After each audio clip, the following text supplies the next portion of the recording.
2026년 인공지능은 이제 뭐랄까 그냥 먼 미래의 기술이 아니죠.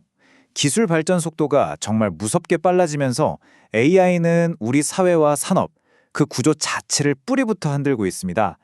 지금부터 이 거대한 변화의 물결 속에서 우리가 마주한 기회는 뭔지, 또 어떤 어려움이 있는지, 그리고 앞으로 어디로 가야 할지 한번 자세히 들여다보겠습니다. 이 질문, 한 취업 준비생의 목소리인데요. 이 한마디가 기술의 눈부신 발전, 그 바로 뒤에 존재하는 우리 인간의 불안감을 정말 현실적으로 보여주는 것 같아요. 이건 더 이상 단순한 기술 경쟁이 아니라 우리 각자의 자리와 가치에 대한 아주 근본적인 질문이 되어버린 거죠. 자, 이 숫자 440만. 이게 뭘 의미하는 숫자일까요? 바로 미국과 유럽에서 자율주행 기술 때문에 사라질 수도 있는 트럭 운전사분들의 일자리 수입니다. 보시는 것처럼 AI가 가져올 이 파괴적인 변화는 특정 분야에만 국한된 게 아니에요. 그 규모는 우리가 생각하는 것 이상일 수 있다는 뜻입니다. 좋습니다. 그럼 지금부터 본격적으로 한번 파고들어보죠. 우선 이 모든 변화를 이끌고 있는 이 엄청난 기술적 도약부터 시작하겠습니다. 도대체 AI는 어떻게 이렇게까지 빨리 발전하고 있는 걸까요? 세계적인 리서치 기관이죠. 가트너가 내놓은 2026년 기술 트렌드를 보면 AI가 비즈니스를 어떻게 바꾸고 있는지 아주 명확하게 알 수 있습니다. 첫 번째는 설계자로서의 AI인데요. 생성형 AI로 소프트웨어를 훨씬 더 빠르고 싸게 만드는 겁니다. 개발의 패러다임이 바뀌는 거죠. 두 번째는 합성자 역할이에요. 여러 전문 AI들이 마치 한 팀처럼 움직이면서 인간 혼자서는 풀기 힘든 복잡한 문제를 해결합니다. 그리고 마지막으로 선봉, 그러니까 방패 역할인데요. 사이버 공격을 미리 예측하고 알아서 막아내는 거죠. 결국 이 세 가지가 말하는 건 딱 하나예요. AI는 이제 선택이 아니라 비즈니스를 혁신하기 위한 필수적인 기반이라는 겁니다. 이 그래프를 한번 보세요. AI 도입이 얼마나 빠른 속도로 우리 현실이 되고 있는지를 보여주는데요. 먼저 2030년까지 무려 80%의 조직이 AI를 활용하는 팀으로 바뀔 거라고 합니다. 그리고 불과 몇 년 뒤인 2028년이 되면 기업들이 쓰는 생성형 AI 모델의 60%는 특정 산업에 특화된 전문 모델이 될 거고요. 같은 해에 기업의 절반은 AI 기반 보안 플랫폼을 사용하게 됩니다. 이게 그냥 먼 미래 얘기가 아니라 지금 당장 우리 눈앞에서 벌어지고 있는 일이라는 겁니다. 자, 지금까지는 기술의 화려한 약속들을 봤다면 이제는 잠시 그 빛 뒤에 가려진 그림자, 그러니까 현실 세계에서 인간이 겪는 결과와 불안에 대해 이야기해볼 시간입니다. 여기에 한 청년의 이야기가 있습니다. 최근에 공인회계사 시험에 합격했어요. 정말 수년간 노력해서 자격증을 땄는데 AI가 단순 반복 업무를 다 가져가 버리니까 신입 회계사들이 경험을 쌓을 수 있는 수습 자리 자체가 사라지고 있다는 거죠. 일자리 상실이라는 막연한 공포가 한 사람의 인생에 얼마나 큰 영향을 미치는지 보여주는 참 가슴 아픈 현실입니다. 그럼 기업 입장에서는 왜 이렇게 AI 도입을 서두를까요? 이 그림을 보면 답이 바로 나옵니다. 한쪽 저울에는 연봉 약 5천만 원의 신입사원이 있고요. 다른 한쪽에는 한 달에 100만 원도 안 되는 고성능 AI가 있습니다. 심지어 AI는 교육시킬 필요도 없죠. 지치지도 않죠. 24시간 내내 똑같은 퀄리티로 결과물을 뽑아내죠.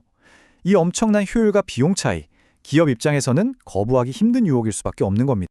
근데 이게 비단 회계 분야만의 얘기가 아니라는 게 더 큰 문제입니다. 이 차트를 보시면 자동화 위험이 높은 분야들이 나오는데요. 행정, 사무직, 고객 서비스가 정말 큰 비중을 차지하고요. 그 뒤를 이어서 운송, 제조업, 법률 지원 같은 분야들도 따라오고 있습니다.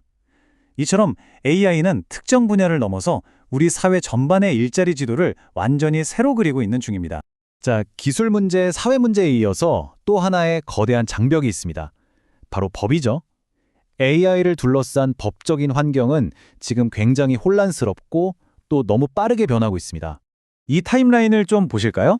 유럽연합은 굉장히 발빠르게 움직이고 있어요. 세계 최초로 아주 포괄적인 AI 규제 법안을 만들어서 단계적으로 시행하고 있죠. 2025년 8월부터 범용 AI 모델에 대한 의무가 시작되고요. 고위험 시스템에 대한 규제도 계속해서 도입될 예정입니다. 이게 왜 중요하냐면 AI 규제가 더 이상 말로만 하는 이론이 아니라 실제적인 집행 단계로 넘어갔다는 아주 중요한 신호거든요. 반면에 미국은 상황이 좀 복잡합니다. 연방정부 차원의 통일된 법이 없다 보니까 각 주마다 자기들만의 규제를 만들고 있어요. 마치 조각들을 기어 만든 누더기 이불 같죠? 여러 주에서 사업을 하는 기업들 입장에서는 도대체 어느 장단에 맞춰야 할지 굉장히 혼란스러운 상황입니다. 그리고 이건 정말 흥미로운, 아니 어쩌면 좀 무서운 개념인데요. 바로 에이전트 AI입니다. 스스로 판단해서 계약을 맺고 거래까지 실행하는 자율 AI가 만약에 손실을 냈어요. 그럼 그 책임, 이걸 사용한 사람한테 있을까요? 아니면 이걸 만든 개발사한테 있을까요? 아직 법원은 여기에 대한 명확한 답을 내놓지 못하고 있어요. 앞으로 가장 큰 법적 쟁점이 될 부분 중 하나입니다. 기술은 폭주하고 사회는 혼란스럽고 법은 아직 따라오지 못하고 정말 거대한 폭풍 속에 있는 것 같죠? 그럼 우린 이제 어디로 가야 할까요? 이제 문제점에서 벗어나서 해법과 미래의 청사진 한번 그려볼 시간입니다. 자, 지금부터는 희망을 이야기해 봅시다.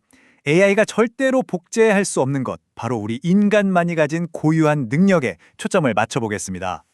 이 직업들을 한번 쭉 보세요. 공통점이 뭘까요? 네, 바로 데이터만으로는 절대 해결할 수 없는 인간만의 무언가가 필요하다는 점입니다. 창의적인 전문가는 데이터 패턴이 아니라 감성과 경험으로 새로운 걸 만들어내고요. 경영자는 모든 정보가 부족한 불확실한 상황에서 결단을 내리죠. 소방관은 예측 불가능한 현장에서 즉흥적으로 대응해야 하고, 교사는 깊은 공감으로 사람을 변화시킵니다. 정교한 손재주가 필요한 기술자도 마찬가지고요. 이 모든 건 AI가 쉽게 흉내낼 수 없는 인간의 깊이를 필요로 하는 영역입니다. 그리고 이 말이 모든 걸 설명해 준다고 생각해요. AI는 수많은 데이터를 분석해서 가능한 시나리오를 보여줄 수는 있겠죠. 하지만 그 결과에 대한 최종적인 책임을 지고 불확실성을 감수하는 결단은 내릴 수 없습니다. 그 부담과 책임감이야말로 인간 리더십의 본질인 거죠. 자, 그럼 이제 마지막으로 가장 중요한 질문에 답을 해보겠습니다. 이 AI 시대를 우리는 어떻게 헤쳐나가야 할까? 인간과 AI가 함께하는 미래, 그 구체적인 행동 방안을 제시하면서 마무리하겠습니다. 이제 관점을 완전히 바꿔야 합니다.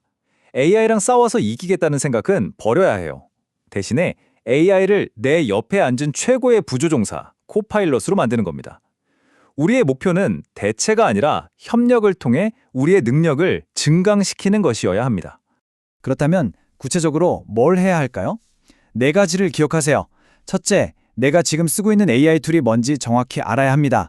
둘째, AI를 제공하는 업체랑 계약할 때 혹시라도 문제가 생기면 책임은 누가 질 건지 계약서에 반드시 명확하게 해야 하고요.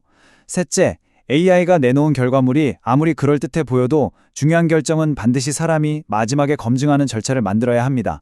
그리고 가장 중요한 넷째, AI가 따라할 수 없는 우리만의 능력, 그러니까 전략적으로 생각하고 창의력을 발휘하고 깊이 공감하는 능력을 키우는 데 집중해야 합니다.